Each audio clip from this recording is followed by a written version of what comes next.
బైబిల్లో కీర్తనలు 1 అధ్యాయం 4 దుష్టులు గాలి చెదరగొట్టు పొట్టువలే ఉండును అని రాయబడింది. అవును, ఈరోజు మీ చుట్టూరా అన్యాయం చేసేవారు, అక్రమంగా నడిచేవారు విస్తరిస్తున్నారా? మీకంటే వారు ఎక్కువగా అభివృద్ధి చెందుతున్నారా?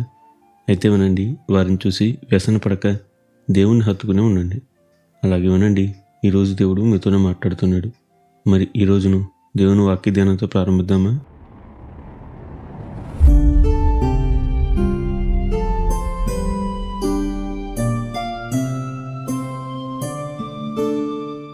బైబిల్లో మత్తయి సువార్త 13 అధ్యాయం 24 నుంచి 30 వచనాల మధ్య ప్రభు గోధుమలు, గురుగులు ఉపమానం చెప్పడం చూడవచ్చు. ఈ ఉపమానంలో ఒక వ్యక్తి పొలంలో గోధుమలు విత్తాడని, కానీ అతడు నిద్రిస్తుండగా అపవాది వచ్చి గురుగులను విత్తిపోయాడని, కొంతకాలానికి మొలకలు గింజపట్టినప్పుడు గోధుమలతో పాటు గురుగులు కూడా పొలంలో ఉన్నాయని ఆ యజమానికి తెలిసింది అని చూడవచ్చు.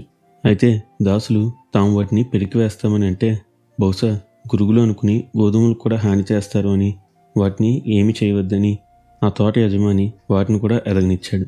అయితే తెలుసా, ఈరోజు మీరు చూసే ఈ దుష్టులు పైన చెప్పిన గురుగులు వంటి వారే.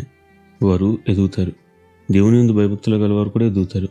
అయితే వీరు ఎదుగుదల కేవలం భూలోక సంబంధమైనది ఉండగా, ఆత్మీయుల ఎదుగుదల ఇహపరలోకంలో కనబడుతుంది. ఆ తర్వాత ఒకరోజు వస్తుంది, అప్పుడు గురుగులు కొరచబడి అగ్నిగుణంలో పొట్టవుతాయి, గోధుమలు యజమాని ఇంటిలో చేర్చబడతాయి. అందుకే దావీదు భక్తుడు కీర్తనలు 37 అధ్యాయం 35-36 వచనాల్లో ఒక మాట చెప్తాడు. భక్తిహీనుడు ఎంతో ప్రబలి ఉండగా నేను చూచి ఉంటిని, అది మొలిచిన చోటనే విస్తరించిన చెట్టు వలె వాడు వర్ధిల్లి ఉండెను. ఆయనను ఒకడు ఆ దారిని పోయి చూడగా వాడు లేకపోయాను, నేను వెతికితేనే గాని వాడు కనబడకపోయాను అంటాడు.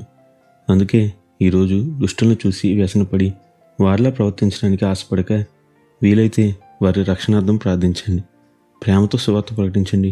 అప్పుడు దేవుడు వారిని కనికరిస్తే వారు రక్షణ పొందుతారు, తద్వారా మీరు ఆశీర్వదించబడతారు. అట్టి గొప్ప ధన్యత దేవుడు మనందరికీ దయచేయనుగాక. నిత్యం ఘనత, మహిమ, ప్రభావములు యేసుక్రీస్తు నామానికే కలుగునుగాక. ఆమెన్. హల్లెలూయా.